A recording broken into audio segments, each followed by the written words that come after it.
राजगढ़ जिले के ब्यावरा शहर में गुना बाईपास स्थित रेलवे तिराहे के समीप दौलतनगर में पंडित श्री प्रेमानंद ठाकुर जी महाराज के मुखारविंद से संगीतमय श्रीमद् भागवत कथा ज्ञान गंगा यज्ञ का आयोजन किया जा रहा। श्रीमद् भागवत कथा के चतुर्थ दिवस पर व्यासपीठ से पंडित श्री प्रेमानंद ठाकुर जी महाराज ने राजा बलि और बामन भगवान की कथा का प्रसंग सुनाते हुए कहा कि धर्म के कार्य में सदैव मदद करना चाहिए, विरोध करने पर 7 पीढ़ियों तक कष्ट भोगने पड़ते हैं। धर्म की रक्षा के लिए भगवान श्री कृष्ण ने पांडवों का साथ दिया था। भगवान ने वामन अवतार लेकर राजा बलि से 3 पग भूमि मांगी थी। गुरु शुक्राचार्य ने कमंडल में आकर धर्म के कार्य में अवरोध किया तो भगवान ने उनकी आंख फोड़ दी। राजा बलि के सर्वस्व समर्पण और त्याग के कारण भगवान ने प्रसन्न होकर वर मांगने को कहा। राजा बलि ने भगवान के दर्शन हेतु उन्हें अपने द्वारपाल के रूप में रख लिया। तभी से चतुर्मास में नारायण राजा बलि के यहाँ पहरा देने लगे। माता लक्ष्मी ने राजा बलि को राखी बांधकर तीनों लोकों के स्वामी नारायण को मुक्त कराया। भक्त की पराकाष्ठा का वर्णन करते हुए ठाकुर जी महाराज ने कहा कि भक्त प्रहलाद की कथा से यह प्रेरणा मिलती है कि भगवान के भजन करने का कोई समय निश्चित नहीं है। बचपन में भगवान की भक्ति करने से युवावस्था और युवावस्था में भक्ति करने से बुढ़ापा संवर जाता है। बुढ़ापे में शरीर अक्षम हो जाता है। श्रद्धालुओं व धर्मप्रेमी जनता ने नाचते हुए संगीतमय श्रीमद् भागवत कथा का रसास्वादन कर पुण्य लाभ अर्जित किया।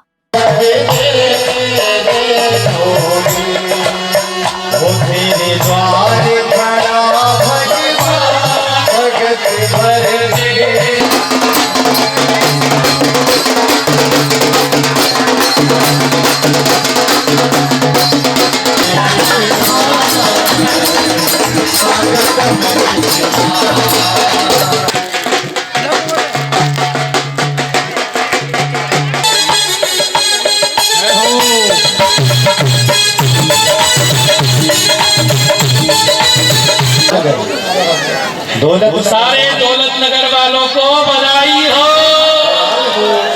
सारे ब्यावरा को बधाई हो। आवाज तो जो है, चलिए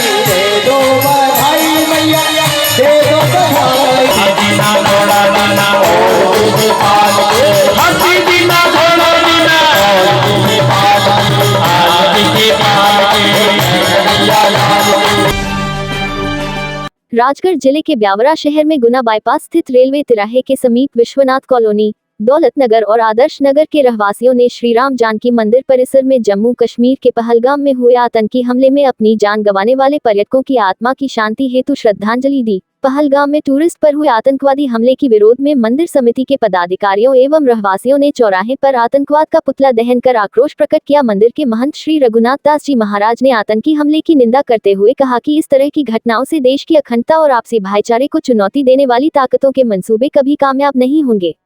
आरोग्य सेवा भारती प्रमुख डॉक्टर ओपी सोनी ने कहा कि अल्पसंख्यक के नाम पर हमें मूर्ख बनाया जा रहा है। जनसंख्या असंतुलन को ध्यान में रखते हुए अब हमें जागरूक रहना पड़ेगा। हमारी उदारता और दया का गलत फायदा उठाया जा रहा है, इसलिए आत्मरक्षा के गुण सीखने होंगे। एक रहेंगे तो सेफ रहेंगे वाली युक्ति को अब चरितार्थ करने का अब समय आ गया है।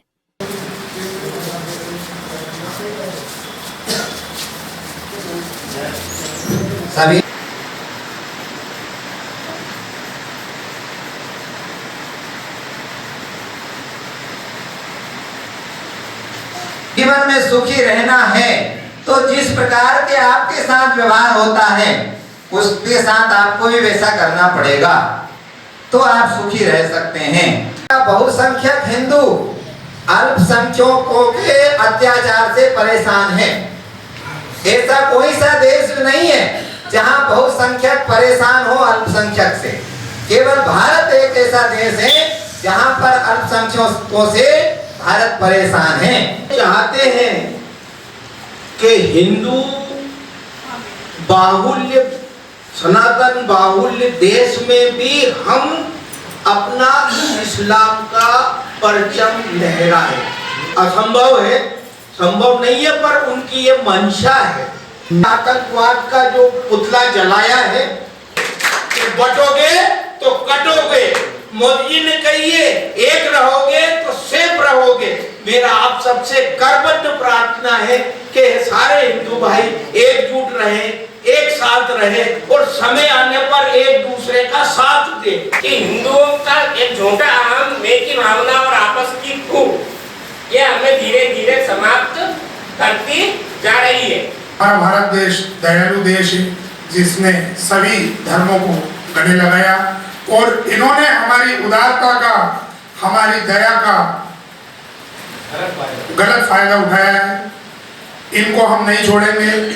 हिंदू समाज जात पात में बटा हुआ है, इन सबको छोड़ते हुए, सबको एकमत होते हुए, एक शक्ति बनते हुए इन आतंकवादियों का, इन अधर्मियों का हमें विनाश करना है। विनय न मानत जलति जड़, गए 3 दिन बीत, बोले राम सकोप तब भय बिना होए न प्रीत। तो अपने धर्म के प्रति इतने कट्टर हैं। देश में कई मिनी पाकिस्तान बने हुए हम सब ने देखा है। धीरे धीरे धीरे धीरे हमारे देश के जो है डेमोग्राफी जिसको बोलते हैं, जनसंख्या असंतुलन, सहारनपुर अपने पास में ही है। सहारनपुर में पचेटवाड़ी 2-4 जो मोहल्ले हैं, हमारे ही ब्यावरा में देख लीजिए उधर का पूरा एरिया, और धीरे धीरे वो बढ़ के हमारे इधर आते जा रहे हैं। सरकार की गलत नीतियां उस समय जो बनी थी, जैसे बोला किसी ने अल्पसंख्यक, अल्पसंख्यक किसको कहते हैं? इसकी संख्या बहुत कम हो, 40 करोड़, वो अल्पसंख्यक कैसे हो? सोचने वाली बात है। तो जो अल्पसंख्यक नाम दे करके हमें बेवकूफ बनाया जा रहा है, इसलिए हमें जानकारी रह करके जागरूक रहना पड़ेगा और कुछ न कुछ काम करना पड़ेगा।